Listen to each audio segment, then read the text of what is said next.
The wide open landscape of West Texas includes miles of grasslands, mountain ranges, and thorny desert scrubland.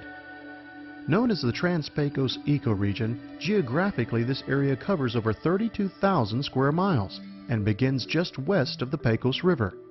The region borders the state of New Mexico to the north and the international border of Mexico to the south and southwest, which encompasses the Big Bend State and National Parks.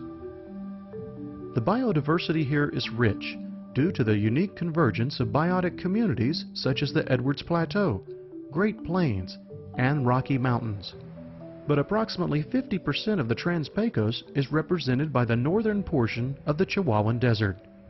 The Chihuahuan Desert, which is our main biotic community, is a relatively new desert. It's only about 10,000 years old, and actually has fairly low amounts of endemism, which means species that actually developed here in the Chihuahuan Desert. However, there are a couple categories of organisms, cacti are one of them, that have high degrees of endemism. That is, a lot of unique species that are found nowhere else in the world except in the Chihuahuan Desert.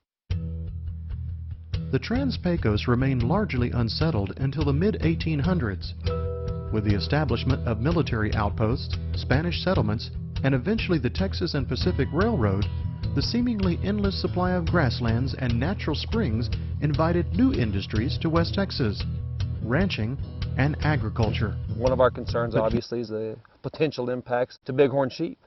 Our desert bighorn sheep population is doing extremely well in Texas now, and we would like to keep it that way. Another concern that we have in the Trans-Pecos is the fact that historically, one species in particular that has greatly benefited from conservation partnerships is the endangered Aplomado falcon. After a successful reintroduction of the bird to the Texas coast, a program operated and managed by the Peregrine Fund was extended to the Trans-Pecos, where the Aplomado had practically disappeared. Popular Trans-Pecos. The Trans-Pecos remains the least impacted of all ecoregions within the state. But biologists and conservation-minded landowners alike understand that title doesn't come without a continued vigilance in doing what's best for the region.